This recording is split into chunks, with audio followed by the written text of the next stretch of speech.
नमस्कार, मैं कुलदीप तिवारी और आप देख रहे हैं एक्सपोज न्यूज़। आज हम बात करेंगे कांग्रेस की। तो मध्य प्रदेश में कांग्रेस की क्या स्थिति बन रही है, क्या नया कर सकती है।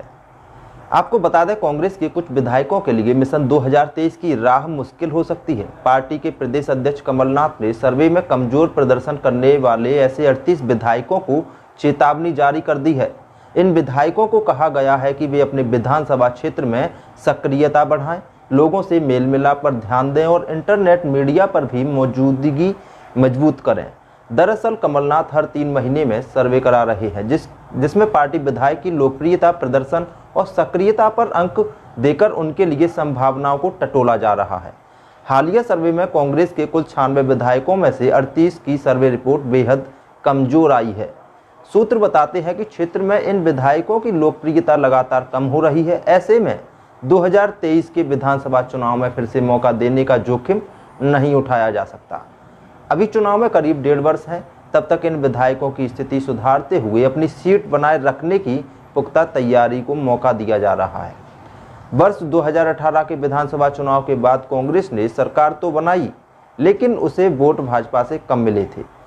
कांग्रेस ने 41.5 और भाजपा ने 41.6% वोट हासिल किए थे। लेकिन 2019 के लोकसभा चुनाव में 29 में से महज 1 सीट छिंदवाड़ा ही कांग्रेस जीत सकी थी।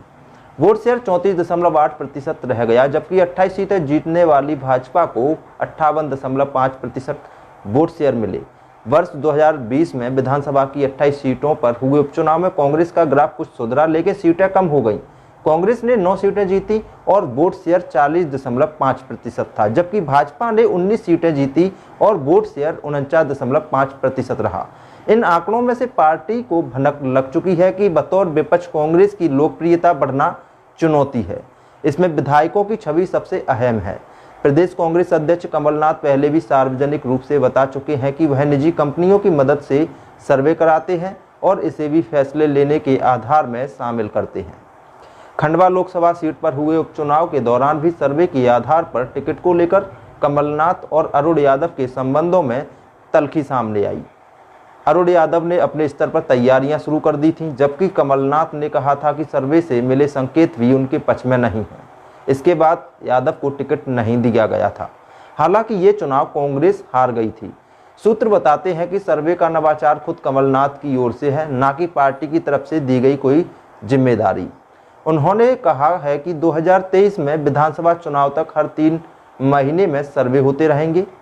कांग्रेस विधायक के क्षेत्र में सर्वे एजेंसी आम लोगों से जानकारी जुटाते हैं कि विधायक ने जनता को कितना समय दिया, गांव के दौरे विधायक जाते हैं या नहीं जाते, तो क्या दौरे औपचारिक ही होते हैं या लोगों से मेल मिलाप होता है या नहीं होता। सर्वे में देखा जाता है कि क्षेत्र में नागरिकों के सुख दुख में विधायक शामिल होते हैं या नहीं होते। पार्टी में भी विधायक की गतिविधियों की जानकारी ली जाती है। देखा जाता है कि विधायक बूथ कमेटी स्तर पर कार्यकर्ता से संपर्क में है या नहीं। इसके अलावा इंटरनेट मीडिया पर भी विधायकों की सक्रियता सर्वे में दर्ज की जाती है।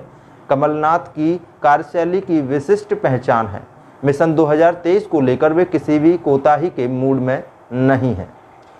अपनी जीत सुनिश्चित करने के लिए वे हर संभव एक्शन लेंगे। वे हर राह को सुनिश्चित करने से पहले पार्टी के भीतर और विभिन्न निजी एजेंसियों में सर्वे रिपोर्ट प्राप्त उसी के हिसाब से आगे के फैसले तय करते हैं। यह क्रम विधानसभा चुनाव तक चलेगा। मध्य प्रदेश में अगले साल 2023 से विधानसभा के चुनाव होने जा रहे हैं।